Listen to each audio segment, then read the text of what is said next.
नमस्कार, मैं हूं लाल सिंह। अभी हम लोग टैली सीख रहे हैं। टैली का ये पार्ट 3 है जिसमें हम लोग जीएसटी सीख रहे हैं। जीएसटी का ये 5वां वीडियो है और आज के वीडियो में हम लोग सीखेंगे वाउचर क्लास और साथ में राउंड ऑफ। दो चीज़ आज हम लोग सीखेंगे। तो चलिए देखते हैं, शुरू करते हैं। तो यहाँ पे हमारा कंपनी ओपन है। पिछले वीडियो में हम लोग यही कंपनी में वर्क किए थे, इसी में आज हम वो देखेंगे जो वाउचर क्लास है और राउंड ऑफ है। तो वाउचर क्लास के लिए हम लोगों को जाना पड़ेगा अकाउंट इन्फो।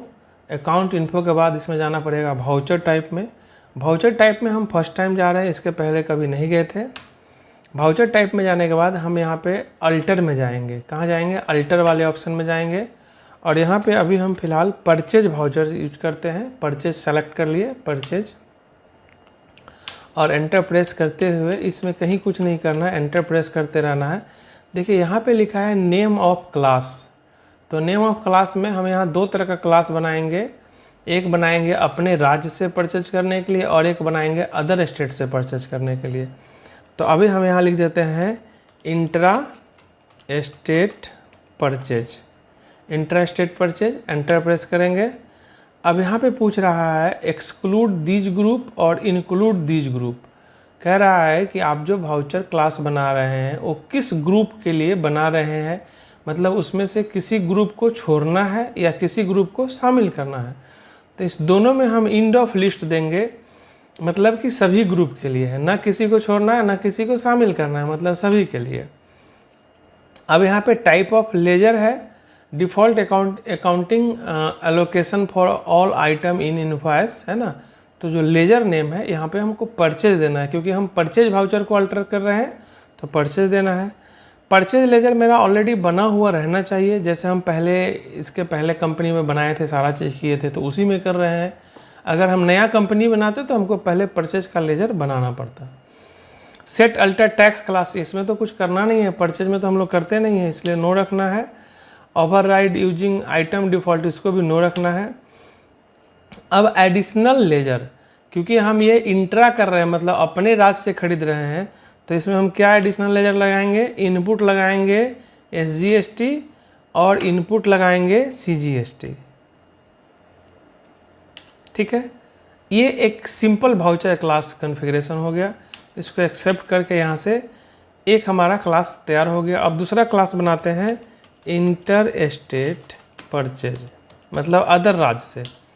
यहाँ पे भी वही इंड ऑफ लिस्ट देना है, इंड ऑफ लिस्ट देना है, और यहाँ परचेज ले लेना है, और यहाँ देना है इनपुट IGST। ठीक है, ये दूसरा क्लास बन गया। क्योंकि हम बाहर के राज्य से खरीदते हैं तो सिर्फ एक टैक्स लगता है IGST, अपने राज्य से ना 2 टैक्स लगता है। एंटर प्रेस करके बना लिए। अभी हम बेसिक वाउचर कॉन्फ़िगरेशन किए हैं, इसके नेक्स्ट स्टेप में हम राउंड अप भी देखेंगे। तो यहाँ से एक बार एस्केप से बाहर निकलते हैं। अब हम लोग आते हैं अकाउंटिंग वाउचर्स में।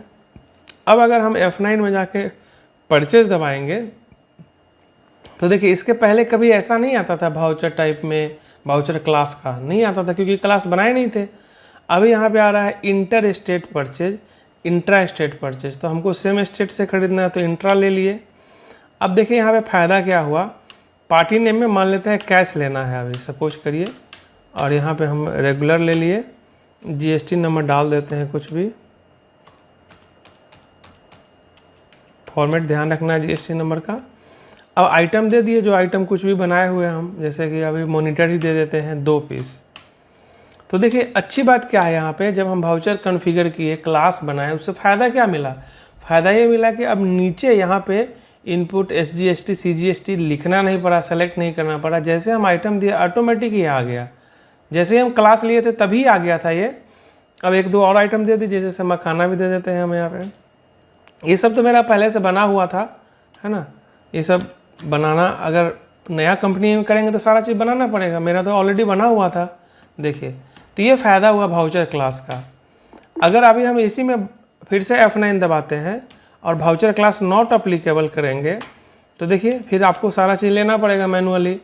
वापस से F9 दबाइए और वाउचर क्लास अगर अभी हम बाहर के स्टेट से खरीदना है तो इंटर स्टेट परचेज ले लिए। तो देखिए यहाँ पे पहले से ही IGST आ गया, आपको सेट नहीं करना। इवन कि यहाँ पे आपको परचेज लेजर भी नहीं देना, वो भी हट गया क्योंकि सेट है पहले से। पार्टी अकाउंट नेम कैश दे दिए, यहाँ रेगुलर ले लिए। बिहार को चेंज करना पड़ेगा क्योंकि अदर स्टेट का है, अगर बिहार लेंगे तो नहीं होगा फिर, ठीक है। और यहाँ दे देते हैं 07 1 2 3 4 5 1 2 3 4, ठीक है। अब देखिए कुछ भी ले लीजिए, ले लेते हैं अभी हम लोग पेन ड्राइव 10 पीस, तो देखिए नीचे ऑटोमेटिक आ गया। तो ये है वाउचर क्लास का बेनिफिट, ठीक है। जिस तरह से हम परचेज का बनाए हैं, सेल का भी बना सकते हैं। चलिए सेल का बना लेते हैं। कहाँ जाना पड़ेगा वापस से, account info, ledger, sorry voucher type, और कहाँ जाना पड़ेगा, अल्टर, और यहाँ क्या लिखेंगे, सेल। एंटर प्रेस करेंगे। एंटर प्रेस करते हुए आना है, कुछ इधर करना नहीं है कहीं पे भी। अब यहाँ आना है सेल में, अभी हम दे देते हैं इंट्रा स्टेट सेल, मतलब अपने राज्य का सेल। तो यहाँ पे भी इंड ऑफ लिस्ट लेना है, इंड ऑफ लिस्ट लेना है, यहाँ सेल ले लेना है, और यहाँ पे क्या लेना है, आउटपुट SGST और आउटपुट CGST। और इसमें कहीं कुछ ज़्यादा सेटिंग वगैरह है नहीं, बस इतना सा काम है। एंटर प्रेस कर देते हैं और एक ले लेते हैं inter state sale, inter state sale. Enter press किए, इंड ऑफ लिस्ट, यहाँ सेल लेना है, और यहाँ क्या ले लेना है, आउटपुट IGST, ठीक है। अब चाहे तो सेल करके भी देख सकते हैं हम लोग। यहाँ से बाहर निकलते हैं, अकाउंटिंग वाउचर, F8 दबाइए, देखिए आ गया ये लिस्ट। अगर हमको ये नहीं लेना है तो नॉट अप्लीकेबल करेंगे तो नॉर्मल आएगा जैसे पहले आता था। लेना है अगर हमको, जैसे अभी हमको सेम राज्य में सेल करना है तो इंट्रा ले लिए। अब देखिए यहाँ पे कैश में सेल कर देते हैं। यहाँ पे हम अनरजिस्टर्ड भी ले सकते हैं, कंज्यूमर भी ले सकते हैं, ठीक है। आइटम दे दीजिए कुछ भी जो है आपके पास। मखाना है 5 kg, 5 kg दे दिए। देखिए नीचे अपने आप आ गया, आपको ये एडिशनली लगाना नहीं पड़ा, सेलेक्ट नहीं करना पड़ा। तो ये फ़ायदा है वाउचर क्लास बनाने का, ठीक है। वाउचर क्लास तो बना लिए, समझ भी गए होंगे आप। अब हम लोग इसमें ऐड करते हैं राउंड ऑफ। राउंड ऑफ क्या होता है, जैसे कि जो अमाउंट है वो पैसा में जब आएगा तो उसको रुपया में हम लोग कन्वर्ट कर सकते हैं राउंड ऑफ के द्वारा। चलिए उसको देख लेते हैं। तो राउंड ऑफ के लिए पहले आपको एक लेजर बनाना पड़ेगा, अकाउंट इन्फो, लेजर क्रिएट, यहाँ पे लिख देते हैं राउंड ऑफ। राउंड ऑफ को आप या तो इनडायरेक्ट इनकम या एक्सपेंस दोनों में से किसी में भी रख सकते हैं। तो अभी हम इनकम में ही रख लेते हैं। इन्वेंट्री तो नो रहेगा, GST एप्लीकेबल नहीं रहेगा। राउंड ऑफ में GST का ज़रूरत नहीं है, नॉट एप्लीकेबल रखना है। और include in accessible value calculation for, GST में भी नॉट एप्लीकेबल रखना है, दोनों जगह नॉट एप्लीकेबल रखना है, ठीक है। अब यहाँ से बाहर निकलिए। अब फिर आइए उसी में अकाउंट इन्फो में, वाउचर टाइप में, अल्टर में, परचेज में ही आते हैं हम लोग। परचेज में भी, सेल में भी, किसी में भी कर सकते हैं, है ना। परचेज में ही देख लेते हैं, फिर एंटर प्रेस करते हुए आएंगे। ये जो हम लोग बनाए थे इंट्रा स्टेट परचेज, उसी में अभी राउंड ऑफ भी सेट करेंगे। फर्स्ट टाइम भी सेट कर सकते थे, लेकिन पहले हम एक बेसिक बना लिए, फिर हम वहाँ जा रहे हैं। एंटर प्रेस कर दिए, यहाँ सब वैसे ही रहेगा, सब कुछ वैसे ही रहेगा। नीचे आ जाएगा यहाँ पे राउंड ऑफ, जो हमारा बन चुका है लेजर। यहाँ देखिए आ गया राउंड ऑफ, एंटर प्रेस करेंगे। अब यहाँ पे है कैलकुलेशन मेथड, तो यहाँ पे जो ऑप्शन है इसके लिए उपयुक्त वो है एज टोटल अमाउंट राउंडिंग, मतलब जो हमारा पूरा अमाउंट है उस पर राउंड कर दीजिए, तो यही लेना है। अब राउंड ऑफ में भी है डाउनवर्ड, नॉर्मल और अपवर्ड, तो अभी हमको नॉर्मल लेना है। डाउनवर्ड का मतलब क्या हुआ, अगर मान लेते हैं 10 रुपया 90 पैसा हुआ तो 90 पैसा को भी कम करके 10 रुपया में रखेगा। अपवर्ड का मतलब हुआ 10 रुपया 10 पैसा हुआ तो 10 पैसा को भी बढ़ा के 11 रुपया में ले जाएगा। नॉर्मल का मतलब 50 पैसा से कम रहेगा तो निचला रुपया, 50 पैसा रहेगा उससे अधिक रहेगा तो अगला रुपया। तो अभी हमको यहाँ क्या लेना है, नॉर्मल लेना है। राउंडिंग लिमिट 1 लेना है, यहाँ पे राउंडिंग लिमिट 1। एंटर प्रेस कर दिए, ठीक है। इसमें भी डाल देते हैं, एंटर प्रेस करते हुए आइए राउंड ऑफ। यहाँ पे क्या लेना है, as total amount rounding, normal और यहाँ 1, ठीक है। सेल वाले में भी डाल सकते हैं, परचेज में डाल के देख रहे हैं। चलिए अब करते हैं परचेज। राउंड अप का क्या फ़ायदा होता है, F9 करिए और कर देते हैं इंट्रा स्टेट परचेज ही ले लेते हैं। देखिए नीचे में एक राउंड अप भी आ रहा है यहाँ पे, चलिए कैश में ही ले लेते हैं। यहाँ पे रेगुलर लीजिए और जीएसटी नंबर दे दीजिए कुछ भी।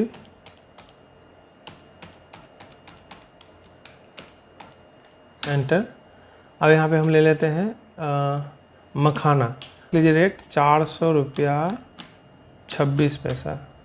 देखिए अब यहाँ पे जो अमाउंट आया वो, और नीचे में अमाउंट देखिए 402 रुपया 60 पैसा, 402 रुपया 60 पैसा, तो 60 पैसा 60 पैसा 1 रुपया 20 पैसा हो जाता है, तो देखिए -20 पैसा आ गया।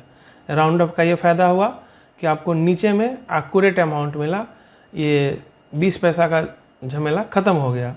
अब देखिए इसको थोड़ा सा आप चेंज करते हैं, माइनस किया है प्लस भी कर सकता है ये, जैसे 400 रुपया और मान लेते हैं 12 पैसा पर केजी है, अभी भी माइनस ही आया। चलिए और बढ़ाते हैं, 400 रुपया 68 पैसा। देखिए अब यहाँ 40 पैसा क्या कर दिया, जोड़ दिया। तो राउंड अप का यही फ़ायदा है, अगर कम करना होगा तो माइनस भी कर देगा और बढ़ाना होगा तो प्लस भी कर देगा। यहाँ से जो लिए यही राउंड ऑफ है। ऐसा करते राउंड अप समझ में आ गया होगा, है ना। ठीक है, सेल में भी हम राउंड अप लगा सकते थे। चलिए एक बार सेल में भी लगा लेते हैं। फिर से जाएंगे account info, voucher type, alter, sale, enter press करते हुए यहाँ आना है। और यहाँ पे अगर हम इंट्रा स्टेट में लगा ले तो यहाँ पे फिर आना है, क्या लिखना है यहाँ पे, राउंड ऑफ। ठीक है, एज टोटल अमाउंट राउंडिंग, और यहाँ नॉर्मल राउंडिंग 1, एंटर मार दीजिए। इसमें भी ले लेते हैं round off, as total amount rounding, normal round off और 1। ठीक है, अब यहाँ से बाहर निकलते हैं, आइए सेल में F8 दबाते हैं। अब यहाँ पे इंट्रा स्टेट ही ले लिए, तो देखिए यहाँ राउंड ऑफ आ रहा है। हाँ, एक चीज़ ध्यान रखना ये होगा कि जब हम वाउचर क्लास बनाते हैं तो फिर हम यहाँ नीचे नहीं आ पाएंगे, कर्सर मेरा नहीं आएगा। मान लीजिए आपको यहाँ डिस्काउंट या कुछ एडिशनल लेना था तो नहीं आएगा, तो आपको क्लास में ही ऐड करना पड़ेगा। जैसे मान लीजिए यहाँ पे हम बेच रहे हैं, किसी को भाड़ा जोड़ना है, फ्राइट जोड़ना है, तो फ्राइट अभी यहाँ नहीं आएगा। देखिए अभी हम यहाँ कैश में सेल कर रहे हैं। अब यहाँ पे हम अभी कंज्यूमर ले लिए, अब आइटम दे दिए वही मखाना ही दे दिए, 10 केजी दे दिए। ठीक है ना, दाम दे देते हैं 500 रुपया 25 पैसा। तो देखिए यहाँ 38 पैसा आ गया, यहाँ पे प्लस, यहाँ बराबर आ गया अमाउंट। लेकिन अब जब हम एंटर प्रेस करेंगे तो सीधा हम नीचे आ जाएंगे, यहाँ नहीं आ पाएंगे। अगर मुझे भाड़ा लेना था पार्टी से, क्योंकि मैं सेल कर रहा हूँ, पहुँचा कर दे रहा हूँ, भाड़ा लेना है मुझे, मान लेते हैं, तो यहाँ भाड़ा लेना है तो उसको भी ऐड करना पड़ेगा। कैसे ऐड करेंगे, तो चलिए यहाँ से बाहर निकलते हैं। कहाँ जाएंगे, फिर से जाएंगे अकाउंट इन्फो में, वाउचर टाइप में, अल्टर में, सेल में। या तो आप मैनुअल करिए, नहीं क्लास के थ्रू करिएगा तो फिर सारा चीज़ आपको क्लास में ऐड करना पड़ेगा। जैसे अभी एंटर में चले गए, एंटर प्रेस करते हुए नीचे आए। मान लीजिए मुझे भाड़ा लेना है तो अल्ट सी करके यहाँ फ्राइट ले लेते हैं, FRIGHT, फ्राइट चार्ज, या भाड़ा लिख सकते थे, कैरिंग चार्ज लिख सकते थे। ये हो जाएगा हम लोगों के लिए इनडायरेक्ट इनकम, इनडायरेक्ट इनकम। ठीक है ना, एंटर। यहाँ पे GST क्या करना है, नॉट अप्लीकेबल, और इसको भी नॉट अप्लीकेबल करना है। अब यहाँ पे आपको क्या लेना है, एज यूजर डिफाइंड वैल्यू, क्योंकि भाड़ा तो हम अपने मन से जोड़ेंगे, उसमें तो कोई परसेंटेज नहीं रहेगा, राउंडिंग नहीं रहेगा। तो यहाँ पे क्या लेना है, एज यूजर डिफाइंड वैल्यू लेना है। ठीक है, एंटर प्रेस कर दीजिए। अब चलिए इसमें भी डाल देता हूँ फ्राइट। जरूरी नहीं इसमें भी डालना ही था, नहीं डालना था तो नहीं भी डालते, लेकिन डाल लेते थे। क्या लेना पड़ेगा, यूजर डिफाइंड वैल्यू लेना पड़ेगा। चलिए आप चल के देखते हैं, बाहर निकल गए। अब आते हैं काउंटिंग वाउचर में, F8 दबाइए। देखिए यहाँ फ्राइट चार्ज भी आ चुका है ऑलरेडी, कैश। अब यहाँ पे दे देते हैं कंज्यूमर, अभी दे देते हैं मखाना 10 केजी, रेट दे देते हैं 500 रुपया 26 पैसा, नीचे वो भी आ गया। अब मेरा कर्सर यहाँ देखिए आएगा। ठीक है ना, तो अभी सब कुछ जोड़ा हुआ है। अब यहाँ पे हम लोग जोड़ देते हैं 100 रुपया भाड़ा, तो 5253 रुपया था, 100 रुपया और जोड़ दीजिए तो 5353 रुपया हो गया, तो 100 रुपया भाड़ा जुड़ गया। तो अगर हम क्लास बनाते हैं तो सारा चीज़ हमको वहीं सेट करना पड़ेगा, अदरवाइज हम बिना क्लास का करेंगे। तो इस वीडियो में इतना ही रहेगा। इसमें हम लोग सीख रहे थे वाउचर क्लास इससे हमको आसानी होती है। हम एक बार सारा फॉर्मेट सेट कर लिए और फिर काम करने में आसानी होगी, बार बार हमको सेलेक्ट नहीं करना पड़ेगा। और राउंड अप भी सीखे, राउंड अप लगाना ही पड़ता है। यदि आपका जो आइटम का रेट है वो पैसा में है तो आपको राउंड अप लगाना पड़ेगा, यदि रुपया में है तो राउंड अप लगाने की ज़रूरत नहीं है। तभी हम लोग राउंड अप भी सीखे, परचेज के साथ भी और सेल के साथ भी। ठीक है, तो ये चीज़ आपको समझ में आ गया होगा। बहुत बहुत धन्यवाद, फिर मिलते हैं अगले वीडियो में। Thank you.